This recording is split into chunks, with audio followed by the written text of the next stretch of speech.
إن الحمد لله نحمده ونستعينه ونستغفره ونعوذ بالله من شرور أنفسنا ومن سيئات أعمالنا من يهده الله فلا مضل له ومن يضلله فلا هادي له أشهد أن لا إله إلا الله وأشهد أن محمدا عبده ورسوله لا نبي ولا رسول بعده.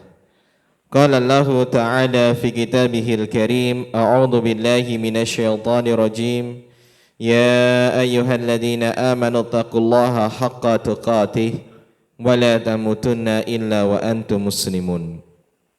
وقال في آية أخرى يا أيها الناس اتقوا ربكم الذي خلقكم من نفس واحدة وخلق منها زوجها وبث منهما رجالا كثيرا ونساء واتقوا الله الذي تساءلون به والأرحام إن الله كان عليكم رقيبا. وقال في آية أخرى يا أيها الذين آمنوا اتقوا الله وقولوا قولا سديدا يصلح لكم أعمالكم ويغفر لكم ذنوبكم ومن يطع الله ورسوله فقد فاز فوزا عظيما.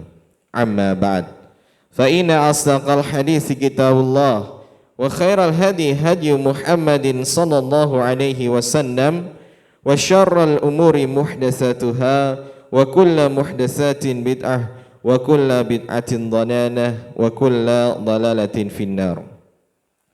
Bapak Ibu yang dimuliakan oleh Allah, jamaah Masjid At-Taqwa 2 nggih Sawahan.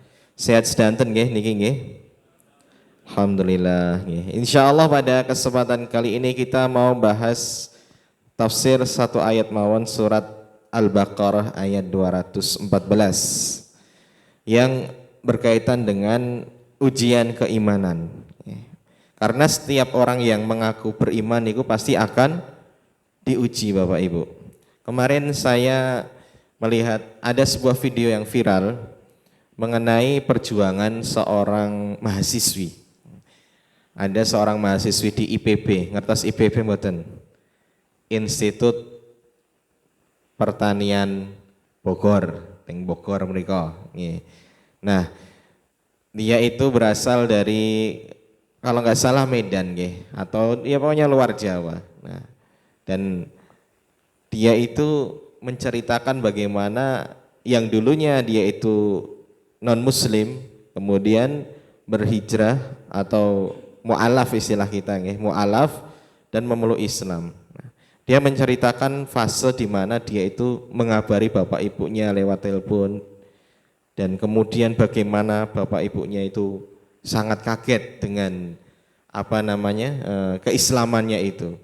Dan saat itu juga dia diancam oleh bapak ibunya untuk nyari bapak ibu yang baru. Bahkan sudah sampai tahap di mana ketika beneran dia itu masuk Islam, maksudnya bapak ibunya itu sudah yakin bahwa dia itu tidak main-main, sampai dia itu dikeluarkan dari kakaknya. Jadi sampai sanksinya itu, administrasinya itu bapak ibunya nggak mau ngakoni di kakaknya itu. Nah, ini hanya sekelumit ya. Nah, ini kan ujian hari ini tuh ya paling diboikot nggak diakui anak itu kalau yang mu'alaf itu. Kalau kita yang sudah Islam itu justru ujiannya aslinya bagaimana membenarkan keislaman kita dulu. Tingkatannya itu belum sampai yang didesak, kemudian dihina, kemudian di penjara atau sampai ancaman pembunuhan. Kayaknya untuk model-model seperti kita itu masih agak jauh untuk hal itu. Karena keimanan itu ujian itu seimbang dengan keimanan, berbanding lurus. Bahkan saya itu pernah mendengar sebuah ungkapan dari ustadz lain itu bahwa tugas kita itu di Indonesia sementara ini ngislamkan orang Islam dulu. Karena apa? Banyak orang Islam yang masih belum paham apa itu Islam. Jadi nek orang yang Islamnya itu karena mencari, biasanya otomatis dia akan belajar. Maka jangan heran kalau orang-orang yang mu'alaf itu kadang ilmunya luweh meletik daripada wong sing Islamnya sekolahir. Kadang juga semangat berjuangnya, semangat ibadahnya jauh lebih tinggi daripada orang-orang yang sejak lahir itu sudah diadani oleh bapak ibunya. Maka dari itu di surat Al-Baqarah ayat 214, bagi yang bawa HP bisa dibuka, kita baca dulu. A'udzubillahi minasyaitonirrajim. Am hasibatum an tadkhulul jannah walamma ya'tikum masalul ladzina khalau min qablikum. Apakah kamu itu akan mengira kamu itu bisa masuk surga dan belum datang ujian sebagaimana ujian yang berlalu pada umat-umat terdahulu? Apa itu ujiannya? Massat humul ba'sa wad dharra. Mereka itu ditimpa dengan baksa. Baksa itu jam'u min baksun, min baksin. Jadi baksa itu biasanya diartikan dengan ujian yang sifatnya itu ngenai mental dulu, yang tidak bersifat fisik, ejekan, cemoohan, celaan gitu. Biasanya kita pertama-tama merubah diri ke arah yang lebih baik itu mesti ujiannya itu verbal dulu. Sok suci lah gitu. Kemudian orang yang misal jilbabannya yang berubah warnanya dulu, yang dulunya warna-warni jadi satu warna yang tidak mencolok misalkan. Nanti ada omongan gitu. Wong kok jilbab ireng-ireng gitu misalkan ya. Wong kok jilbab keruduk-keruduk. Nah, ini sifatnya verbal toh Ibu, Bapak Ibu gitu. Atau orang yang misal celananya itu di atas mata kaki ngolak dice kebanjiran gitu. Padahal itu ya termasuk sunnah juga nggih. Kemudian ngingu jenggot gitu. Engko lak diece koyok wedhus ngoten nggih. Nah, itu sifatnya ujian masih verbal aja, menekan mental baksa. Kemudian dharra niku wis meningkat mulai ke fisik. Misalkan mulai nek zaman sekarang sepertinya fisik itu masih agak jarang ditemui nggih, kecuali memang aktivis-aktivis gitu yang banyak dimusuhi atau dalam artian banyak dijegal nggih. Karena orang yang amar ma'ruf nahi mungkar itu mesti napa niku sing jegal niku kathah. Dan mohon maaf nggih, biasanya nek sing sudah fisik itu ketika sudah sudah nahi munkar. Nek kita itu belum nahi munkar itu kayaknya belum kena gitu. Nek jenengan itu sudah mulai misal wong mabuk jenengan tekani, Mas mbok aja mabuk ning kene gitu.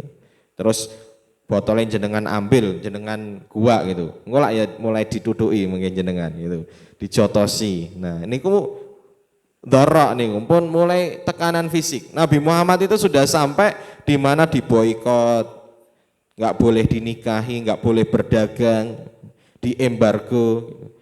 Itu sampai bertahun-tahun. Bahkan jangan heran kalau Nabi Muhammad niku ketika ke masjid, nek jenengan teng masjid niki aman-aman mawon sampai sini sholat pulang nggih jek entuk jajanan, jek wareg ngoten nggih. Nabi Muhammad niku sama pamannya sendiri yang namanya Abu Lahab, setiap mau jalan itu jalannya itu dikasih duri-durian. Kemudian Nabi itu pernah sholat di Ka'bah diguyur ngagem jeroan napa niku unta dan sebagainya, bahaim jeroan hewan gitu. Sampai sing ngambili sing resiki niku Fatimah gitu.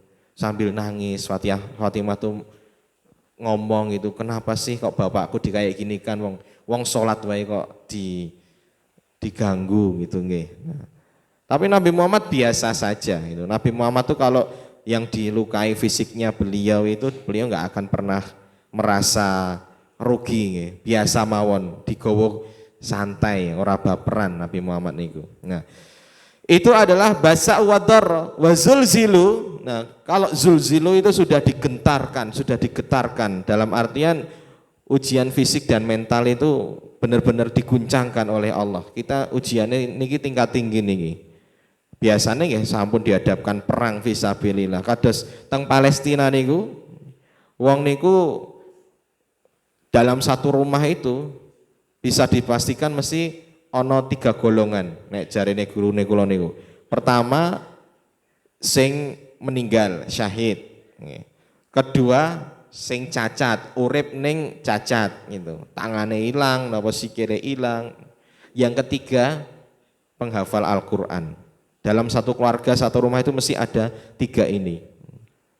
Jadi mereka itu Masya Allah di tengah kondisi seperti itu masih banyak yang hafal Quran, yang menghafal Al-Quran. Dan Bapak Ibu yang dirahmati oleh Allah ya, di sana itu napa niku dengan segala keterbatasannya itu justru semangat Al-Qur'annya itu tumbuh dengan luar biasa. Bayangkan saja negara kecil dari tahun berapa itu nggih, sejak zaman dulu nggih sudah puluhan tahun sebelum Indonesia merdeka sampai sekarang itu belum bisa dikuasai oleh Israel. Israel niku Amerika mawon takut gitu. Buktinya waktu kemarin ada peperangan antara Rusia dengan Ukraina. Rusia itu ketika menyerang Ukraina padahal serangannya nggak seberapa, korbannya nggak banyak.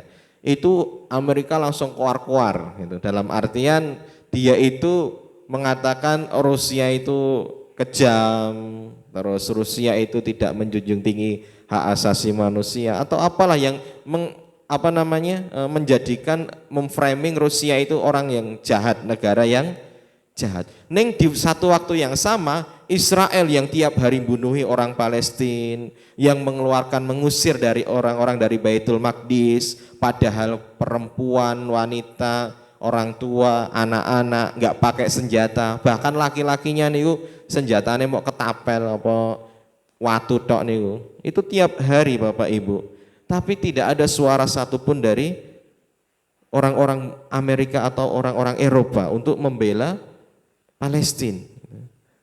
Maka di sini ketika kita itu sudah sampai tahapan wazulzilu itu keimanan ngapunten kok malah muni bentar ada. Nah itu tandanya bahwa keimanan kita itu benar-benar diuji oleh Allah. Dan hatta yaqula rasulu walladzina amanu, sampai-sampai pada zaman Rasulullah sallallahu alaihi wasallam Rasul dan para orang-orang beriman itu mengatakan mata nasrullah. Kapan pertolongan Allah itu akan datang? Ala inna nasrallahi qarib. Maka di sini Allah menghimbur, ketahuilah sesungguhnya pertolongan Allah itu sudah sangat dekat. Bapak Ibu yang dimuliakan oleh Allah, ayat ini niku enten ceritane. Ceritane niku berkaitan dengan sahabat yang bernama Khobab bin Ard. Mungkin saya jelaskan siapa Khobab bin Ard niku. Nah, Khobab bin Ard itu datang kepada Rasulullah karena beliau itu mendapat tekanan yang luar biasa. Ujiannya niku sudah sampai semua tingkatan ya, sebagaimana sahabat yang lainnya. Beliau itu datang kepada Rasulullah kemudian mengatakan, "Ya Rasulullah, ala tastansiru lana." Ya Rasulullah, kenapa kok engkau itu tidak meminta pertolongan kepada Allah? Ala tada'ullaha lana, mbok doakan kita saja. Jenengan itu doanya mustajab. Wes mbok didoake, orang Islam itu menang, langsung menang. Maka Rasulullah mengatakan, inna man kana qablakum, sesungguhnya wahai Khobab dan sahabat-sahabatku sekalian, sesungguhnya orang-orang terdahulu itu ketika diuji sama Allah, kana ahaduhum yudau al-minsyaru ala mifraqi ra'sihi. Mereka itu ada yang diletakkan di tengah kepalanya itu gergaji. Kemudian digergaji sampai bawah kakinya. Maksudnya sampai belah menjadi 2. Dan itu tidak menjadikan mereka keluar dari keimanannya. Ini ujian yang pertama. Bahkan Rasulullah mendatangkan contoh yang kedua, ada juga yang dibikinkan sisir dari besi. Kemudian disisirkan ke tubuhnya sehingga terlepaslah antara daging dan tulangnya. Jadi enten napa niku pedang sing bentuke kados sisir niku dienggo nyacah daginge.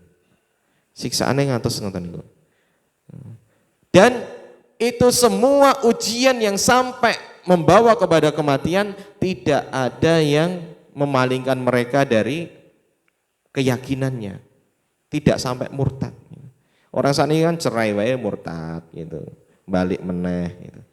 Terus misal masalah ekonomi, mohon maaf dulu itu di Merapi itu pernah kita temui anak-anak kecil ditanya gitu. Siapa yang hari ini enggak sholat 1 waktu gitu. Enten sing ngajung diparingi supermi 1. Sing enggak sholatnya 2 waktu siapa? Enten sing ngajung dikasih 2 supermi. Sing 3 waktu dikasih 3, 4 gitu. Dikasih 4 gitu. Yang enggak sholat sama sekali gitu. Dikasih 5 gitu.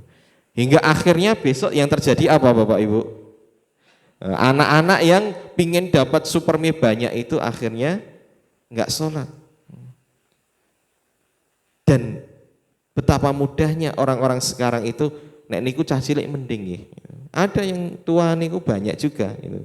Ketika bencana dikasih bantuan sekian dengan catatan mau menggadaikan agamanya. Banyak. Betapa mudahnya kita itu hanya karena masalah kelaparan, keuangan, itu menggadaikan agama kita. Masalah rizki gitu kita melabrak yang haram, wis tahu riba itu haram, neng meh ngecol kayak abot. Soalnya taunya itu ya dia rizkinya dari situ. Nah maka orang-orang terdahulu itu Masya Allah, ketika iman itu sudah mensusupi dada, maka tidak akan ketika orang itu sudah merasakan halawatul iman, manisnya iman, niku nggak akan rela. Sampai-sampai sahabat niku nangis ketika nopo? Ketika melihat saudaranya itu ketika ditawan saat peperangan diceplungke satu-satu ke panci yang diisi minyak, kemudian digodok istilahnya, digoreng nih, langsung mati.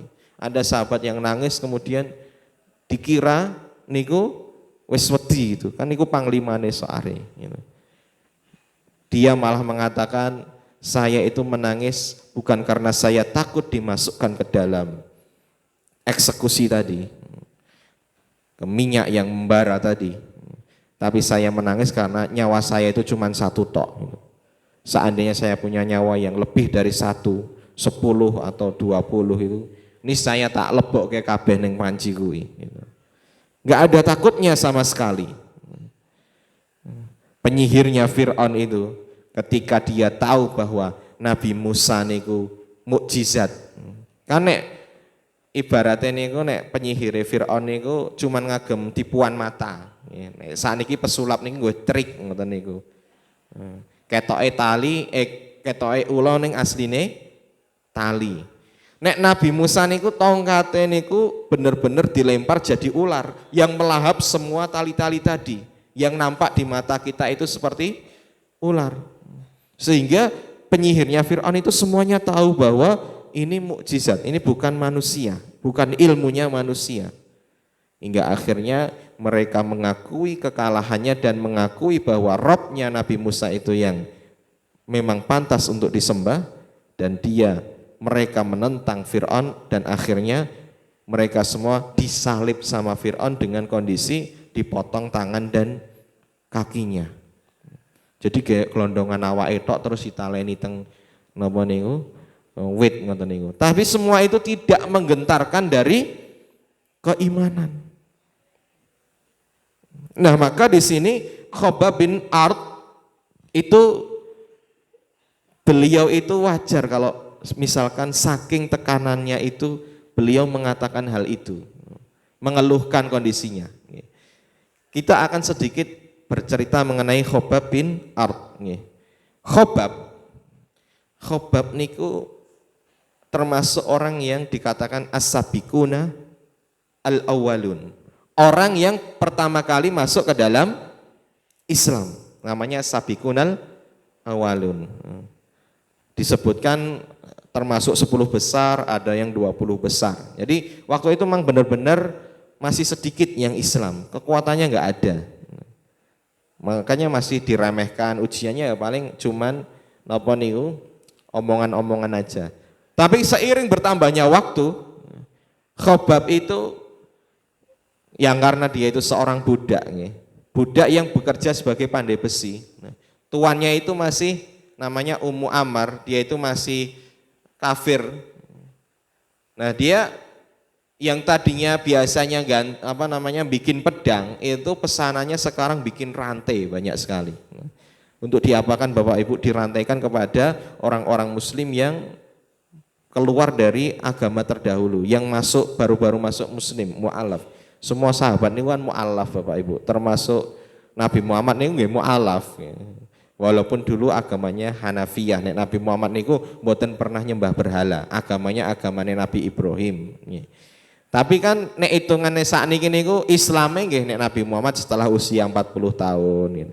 Makanya definisi mu'alaf niku perlu diluruskan. Nek wong saat ini niku wis Islamnya 10 tahun ya jadi kandake mu'alaf. Nek misalkan dia aslinya bukan Islam, nek rak lahir dalam kondisi Islam. Saya punya temen niku senior Bu Dewi nggih, Bu Dewi Purnamasari ahli kristologi di Solo niku nggih napa senior kita di Dewan Dakwah. Beliau termasuk muslimat Dewan Dakwah. Nah, beliau itu sering nek di dalam poster-posternya itu dipampangkan mu'alaf itu nggih, mu'alaf atau ahli kristologi dan mu'alaf. Nah, sebenarnya mu'alaf itu nek dalam istilah fikih niku sing baru-baru masuk Islam. Nek Islamnya sudah bagus, sudah kuat, itu tidak dikatakan mu'alaf. Mu'alaf niku kan dari kata alafa yu'alifu. Mu'alaf itu isim maf'ulnya yang diikat. Maksudnya dia itu masih perlu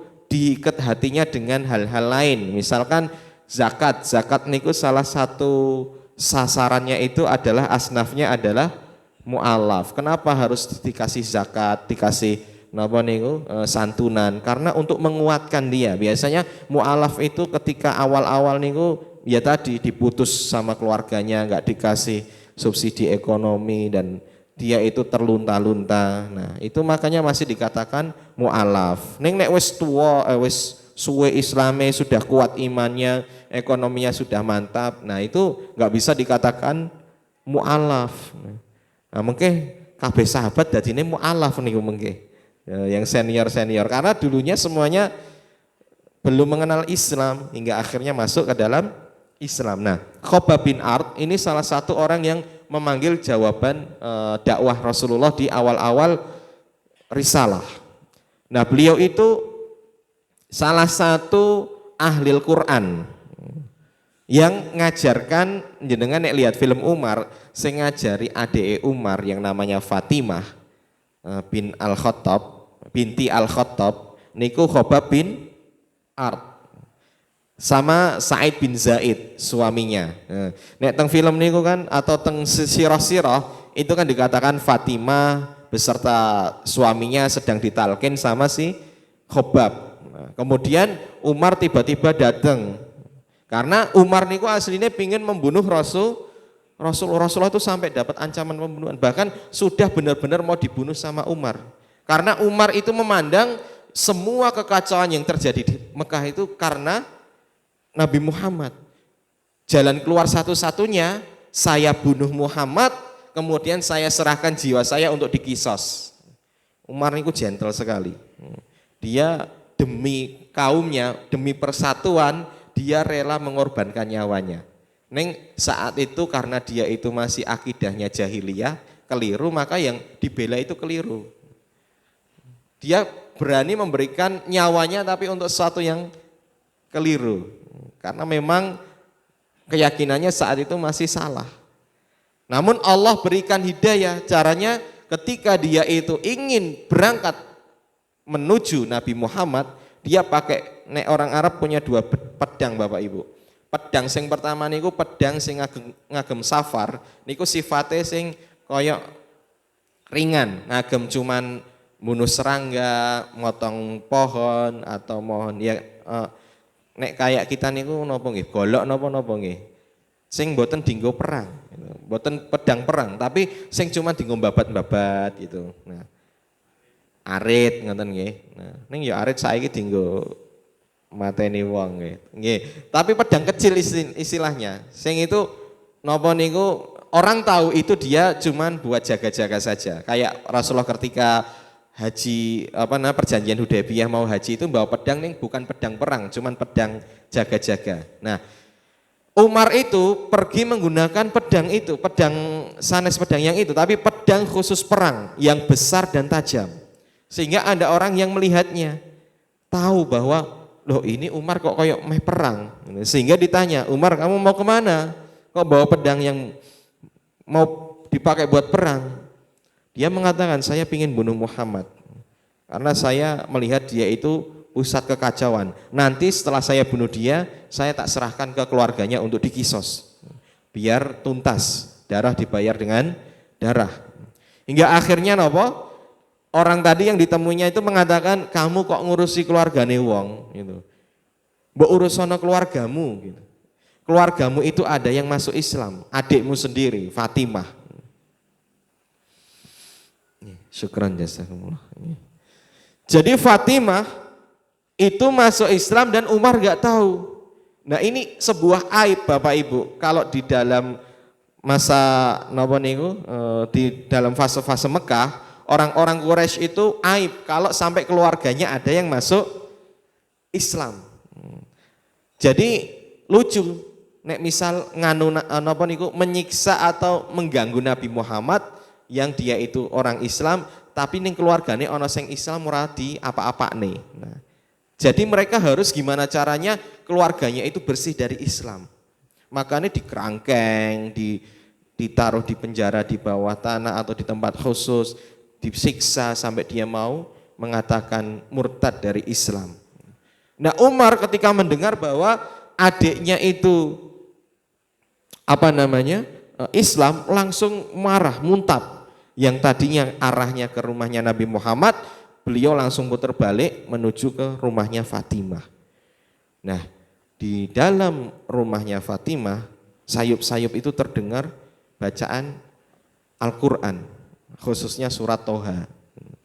Nah, akhirnya digedor niku, Khobab disuruh masuk, suruh ngumpet, baru Fatimah bukakan pintu, langsung disidang sama Umar. Suara apa mau? Suara apa tadi? Nah, akhirnya dibukakan sama suaminya Sa'id bin Zaid. Kemudian Sa'id itu ya dia nggak bisa jawab, nggak bisa, kita nggak biasa berbohong ya. Akhirnya ya mau ketahuan juga kalau sudah Islam dan belajar Al-Quran. Dhisik niku sinau Al-Quran niku direwangi ngumpet-ngumpet, terus direwangi taruhane nyawa. Saat niki kita semua dibebaskan sama Allah. Jenengan mau baca kapan saja, jenengan mau belajar dari mana saja, silahkan. Tapi nikmat ini kenapa kok tidak kita manfaatkan? Padahal setiap nikmat niku mengke bakal dipertanyakan Bapak Ibu.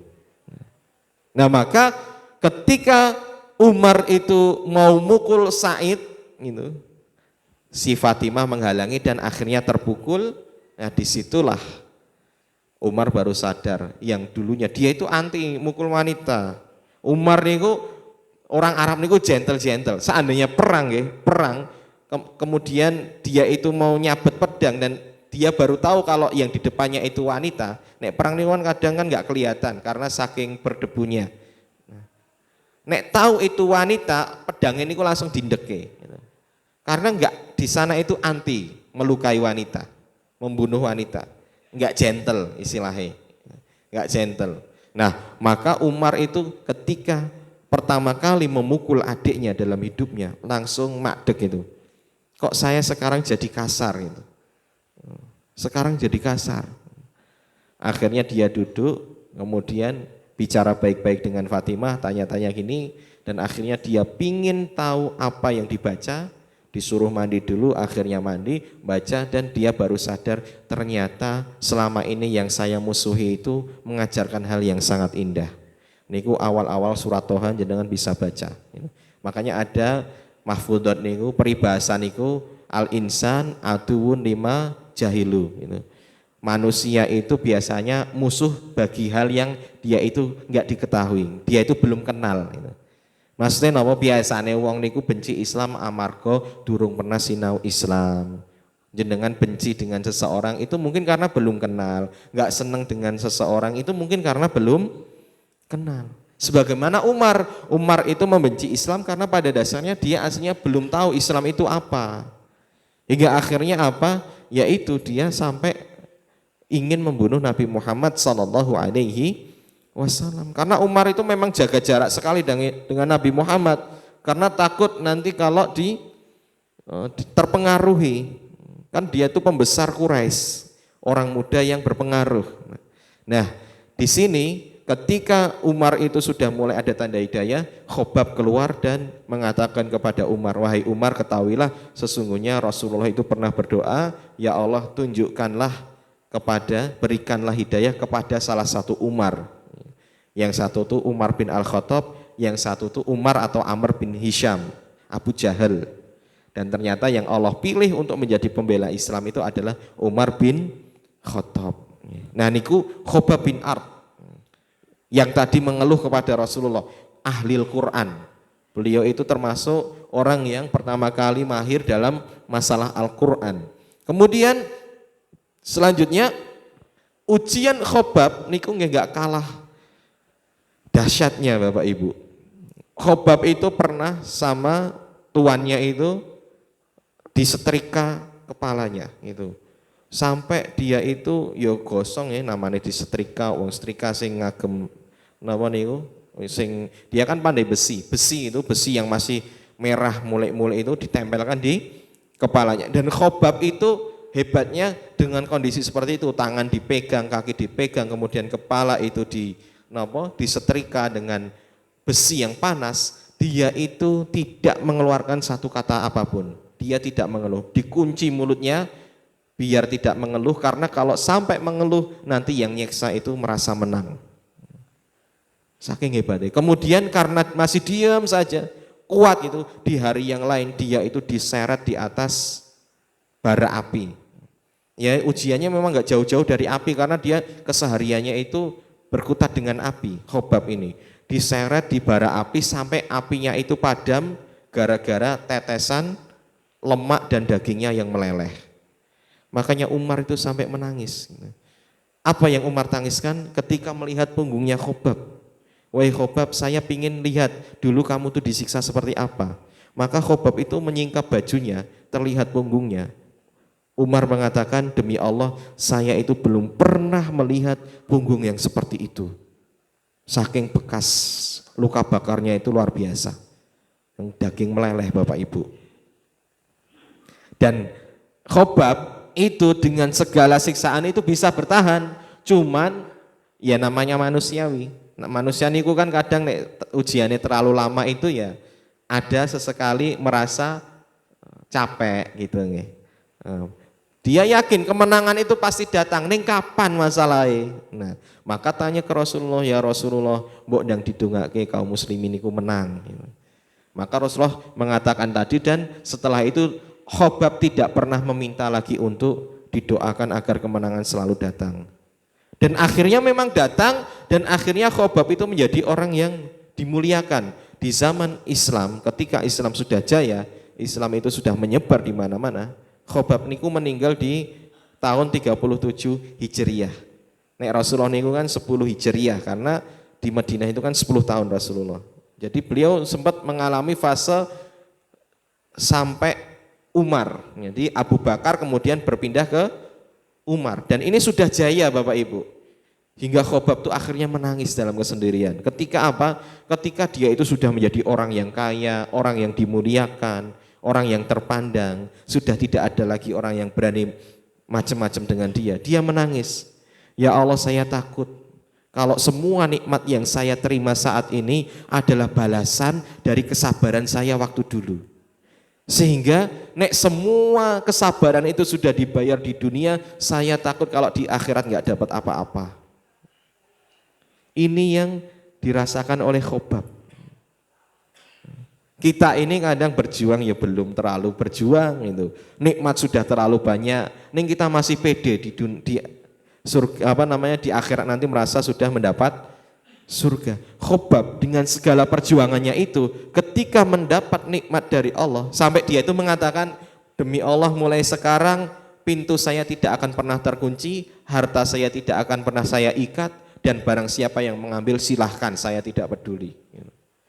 Nek ada orang datang ke rumah Khobab ngambil misalkan untanya, enggak digagas. Unta niku ya katakanlah kayak mobil nih saat niki. Dibiarkan gitu.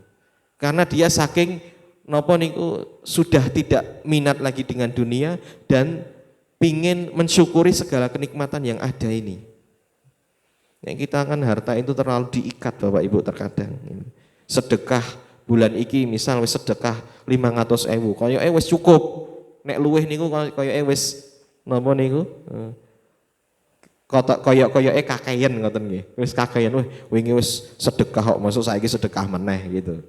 Padahal jenengan niku nek sedekah semua hartane jenengan itu urung karuan ya iso nuku swarga. Dan bahkan enggak mungkin kita itu tidak akan pernah bisa membeli surga dengan amal baik kita. Enggak pernah. Enggak akan pernah bisa. Karena kita itu masuk surga bukan karena amalan kita, tapi karena rahmat Allah, termasuk Rasulullah. Maka jenengan sedekah ke semua harta niku nggak akan bisa membeli surga. Karena semua nikmat yang jenengan terima itu nggak bisa dibayar. Nek misalnya dihitung niku hartane jenengan, rasa syukurin jenengan, semua yang jenengan ibadah yang jenengan seolah-olah berikan kepada Allah itu semuanya nggak akan bisa membayar nikmat yang Allah berikan. Masya Allah, kemarin napa niku musyrifah di tempat di pondok kita itu sakit amarga perutnya niku nggak bisa bucal kotoran sama napa niku kentut Bapak Ibu. Kentut niku biasanya kan sesuatu yang kita ini nggih, kita jijik gitu nggih. Nah, itu untuk ngurus ususnya niku Bapak Ibu, kita itu semalam itu menghabiskan 15 juta kurang lebih nih. Hanya demi ngurusin dandani ususnya niku. Itu belum operasinya yang lanjutan nanti, karena itu ternyata cuman beneke ususnya yang melintir niku. Karena memang ada disfungsi, enggak berfungsi sarafnya. Nah, harus dibuat lubang napa niku anus dari perut gitu. Selama 6 bulan ini harus buang air besar dari perut. Kemudian masih ada operasi lanjutan. Nah ini nikmat jenengan bisa ngentut sama buang air besar itu luar biasa niku, nggak bisa dibayar dengan nek 15 juta katakanlah gaji pirang wulan niku. Nek gajine nek UMR Solo niku kan hampir 2 juta. Katakanlah nek gajinya 3 juta berarti gaji 5 bulan mau ngurusi masalah entut niku. Nah, maksudnya apa Bapak Ibu? Nikmat Allah itu terlalu banyak yang kita rasakan. Tapi kita itu ujian itu kadang wis sabar. Merasa bahwa kita itu paling merana. Padahal ujian itu ada tingkatannya tadi Bapak Ibu. Ada yang nyerang mental, ada yang sudah mulai fisik, ada yang dua-duanya mental dan fisik. Semakin tinggi keimanan kita maka akan semakin berbanding lurus ujian kita. Dan kalau kita pelajari orang-orang terdahulu niku mboten enten apa-apa nih. Contohnya napa? Langsung mawon nggih kisah contohnya itu di surat Yasin. Surat Yasin ada niku nyeritake mengenai sebuah Korea namanya Antokiyah. Antokiyah niku di daerah Babil atau mana nggih, lupa saya. Antokiyah, tapi nek ulama-ulama tafsir mengatakan Antokiyah itu zaman syariatnya Nabi Isa dulu. Nah, ada 3 nabi yang diutus untuk mendakwahi satu desa ini 3 orang, 3 nabi dikirim, maunya 2. Pertama dikirim 2 nabi, ternyata kok tetep nopo niku bangkang, ora iso dikandani. Akhirnya dikirim 1 nabi lagi, jadi 3. Ning 3 orang ini ternyata kok nopo jenenge, ya ora iso dandani gitu. Malah ngancem gitu. Kamu kalau nggak berhenti dakwah, saya rajam, kita rajam. Ini pun dikelilingi semua kampung penduduk. Kalau kamu nggak berhenti berdakwah tauhid, karena waktu itu masyarakat itu menyekutukan Allah. Kamu akan kami rajam saat ini juga. Kamu itu membawa sial bagi desa ini. Maka Nabi tadi menjelaskan gitu. Sing marake sial niku perbuatan kalian itu. Yang menjadikan Allah marah kemudian mendatangkan musibah itu karena kelakuan kalian sendiri, bukan kami. Kami itu justru mengingatkan. Tapi namanya orang-orang sudah tidak bisa berpikir dengan akal sehat karena marah gitu.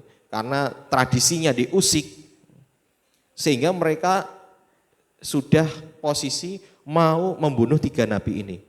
Nek nabi niku ancamannya sampai pembunuhan niku biasa nggih. Karena memang nabi niku mesti semuanya ujiannya itu maksimal.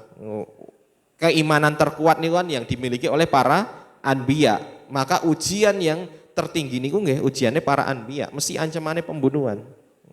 Sampai dibunuh. Hingga akhirnya ada seorang yang tersentuh dakwah min aqsal Madinah. Jadi dari ujung kota omahe wadoh pianget niku. Saka ujung pelosok. Nah, dia itu segera lari untuk mencegah kelakuan penduduk kaumnya.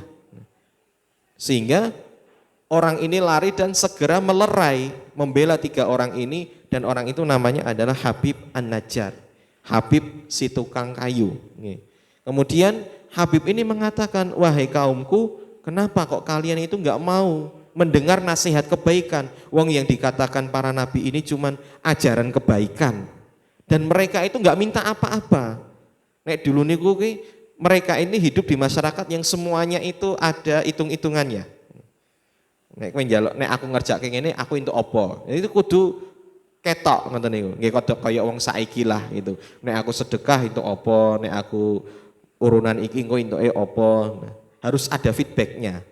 Nah, nek keimanan itu kan feedbacknya nanti di akhirat. Jenengan nggak bisa merasakan buah keimanan saat ini di dunia, kecuali ya hal-hal yang tidak bisa dinilai dengan materi, kayak kados keberkahan, kemudian kenyamanan, ketenangan, itu kan hal-hal yang dinikmati tapi tidak bisa dinampakkan, nggak ketok, bukan materi. Nah, maka Habib An-Najjar ini membela, kalian ini ikuti saja orang-orang yang memberikan petunjuk ini, dan jangan sampai mencederai mereka. Mereka itu nggak minta apa-apa. Dan kemudian dia itu di hadapan para nabi ini bersaksi bahwa sesungguhnya saya itu mengikuti ajaran kalian. Kenapa saya itu tidak mau menyembah Tuhan kita yang menciptakan saya? Seandainya Allah itu menimpakan adab, niscaya semua orang itu tidak akan bisa menolong saya. Dan Habib ini lebih takut kepada Allah daripada terhadap ancaman penduduknya. Hingga akhirnya kemarahan penduduk yang tadinya ditujukan ke 3 nabi ini berpaling ke Habib An-Najjar. Hingga Habib akhirnya diinjak-injak dan keluarlah usus dari duburnya. Meninggal, mencedel gitu. Tapi apa yang dikatakan oleh Allah Bapak Ibu, langsung Allah mengatakan qila dakhulil jannah. Dikatakan kepada Habib, wahai Habib, masuklah ke dalam surga. Saat itu juga arwahnya itu langsung dinaikkan ke surga. Diampuni seluruh dosanya dan ditempatkan di tempat yang mulia. Karena dia lebih memilih takut kepada Allah daripada kepada manusia. Orang kalau sudah merasakan manisnya iman, itu yang ditakuti cuma Allah dan Rasulnya saja.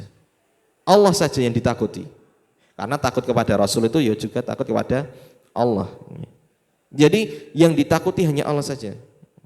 Sehingga resiko-resiko apapun yang menimpa dirinya itu tidak dihiraukan. Nah, Habib itu sudah sampai tingkatan seperti itu sehingga dia mengatakan di surga itu mengatakan ya laita qaumi ya'lamun. Seandainya kaumku itu semuanya tahu atas apa yang saya diterima akibat perjuangan saya membela para anbiya itu ketika saya mau beriman kepada Allah saja. Tapi ternyata penduduk itu tidak ada yang tahu dan tidak ada yang mau tahu. Sehingga apa yang terjadi Bapak Ibu, Allah itu tidak menurunkan banyak malaikat nih, cuman diturunkan satu malaikat saja. Kemudian ditimpakan adab berupa suara yang sangat keras dan itu langsung mati semua penduduknya. Nabinya tadi sudah pergi. Ketika napa niku nek teng tafsir niku ketika sibuk masyarakat sibuk napa niku jotosi Habib ngidak-ngidak Habib, tiga nabi ini punya kesempatan untuk meninggalkan mereka dan setelah nabi itu meninggalkan desa itu Allah kirimkan adab yang langsung membinasakan. Nggih Bapak Ibu yang dirahmati oleh Allah, dari kajian ini ada sebagai kesimpulan nggih, ada beberapa hal yang bisa kita simpulkan.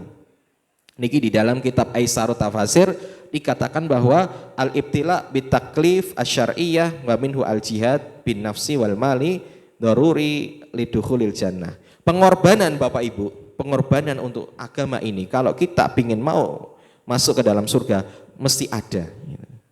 Pasti ada sesuatu yang harus kita korbankan demi meraih surga. Termasuk nek para sahabat dulu itu kenapa kok lebih seneng milih berjihad fisabilillah daripada hidup leha-leha di rumah. Malik bin Dinar niku pernah tidak ikut satu peperangan. Niku nyeselnya bukan main gitu. Karena waktu itu pas perang niku ngepas panen gitu. Masa panen dia nunggoni panen untuk ewake karena saat itu ladangnya itu subur sekali panen, kemudian dia termasuk orang yang kaya, ketunggon napa niku keluargane nggih sehat-sehat sedanten, bojone ayu-ayu gitu.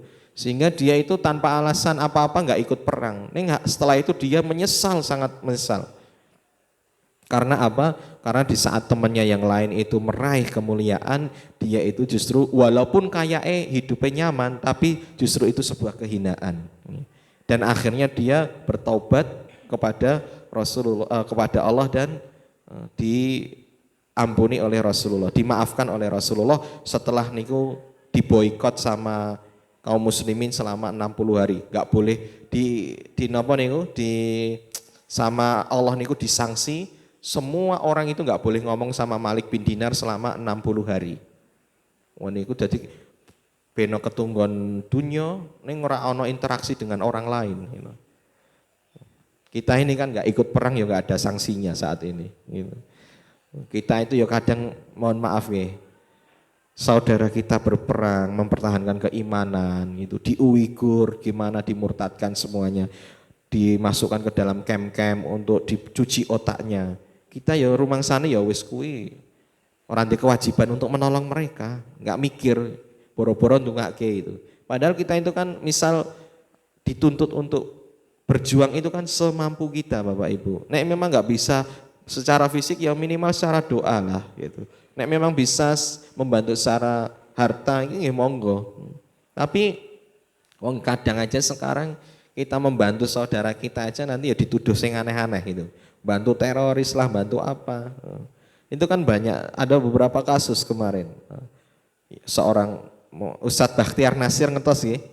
Nah, itu kan pernah menggalang dana untuk Palestina, kemudian dituduh menggalang dana untuk teroris, gerakan radikal. Nah, ini kan wong cuman ngumpulke dana untuk nolong wae ya ana ujiane gitu.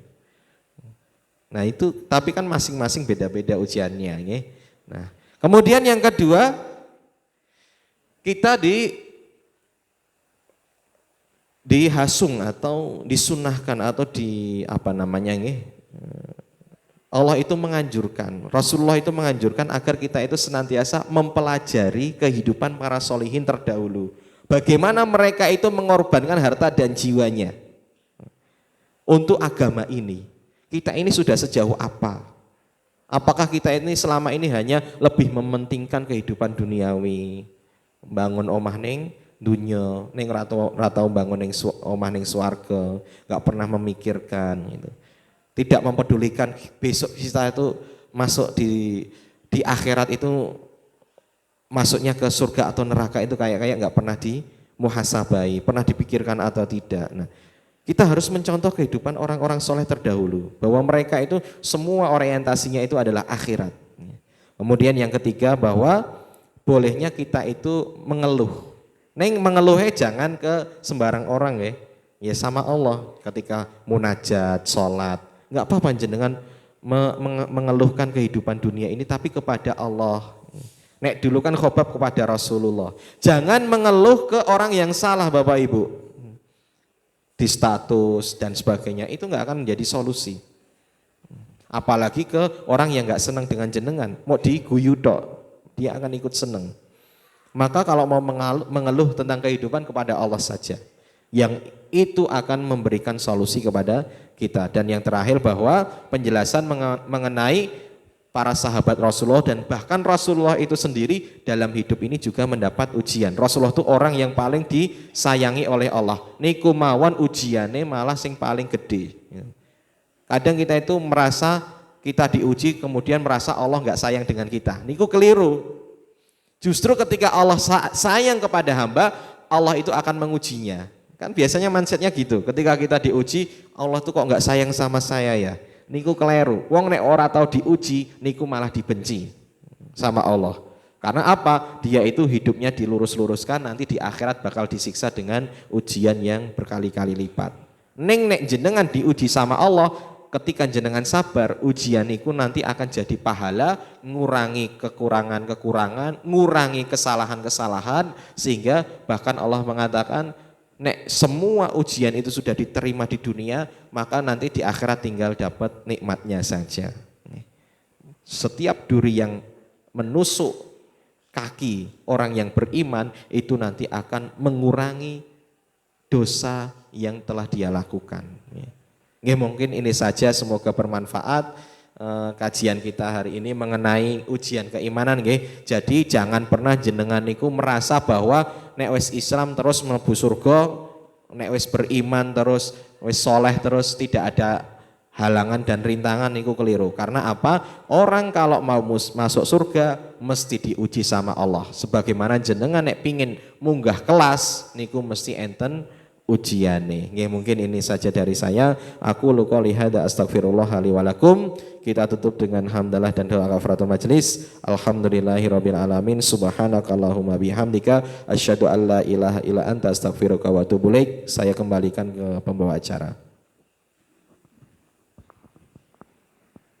Matur nuwun kepada Ustadz Supriyadi LC yang sudah menyampaikan kajian surat Al-Baqarah 214 tentang ujian keimanan. Jazakallah khair.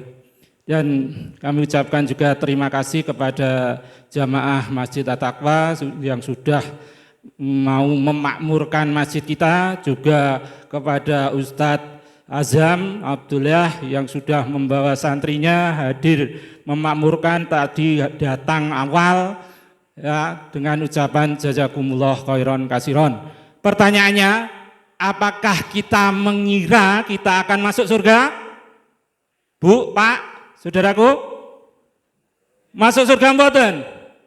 Belum mengira, belum sakit memastikan. Monggo, maka untuk ke depan kita semakin bersemangat untuk bisa memakmurkan Masjid At-Taqwa. Ustadz, untuk yang akan datang mudah-mudahan bisa disampaikan apa itu tentang memakmurkan masjid. Karena saya pandang, saya lihat ya semakin ya kira-kira sudah berkurang. Mudah-mudahan nanti dengan disampaikan yaitu mengenai ayat tentang memakmurkan masjid, mudah-mudahan akan memotivasi kita semua untuk semakin bersemangat. Mudah-mudahan kita semoga mendapat rahmat Allah Subhanahu wa taala. Amin. Billahi taufiq wal hidayah. Assalamualaikum warahmatullahi wabarakatuh.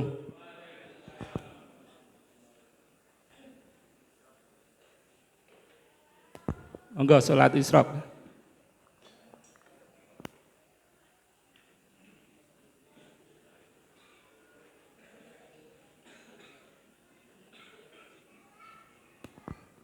Juga sebelumnya, mumpung saya ingat, ini ketua takmir kita sakit, ya mohon doanya nggih, semoga Allah segera memberikan kesembuhan. Karena sudah beberapa hari ini tidak hadir di masjid ini, ya sakit. Mengaten nggih, mohon doanya. Matur nuwun.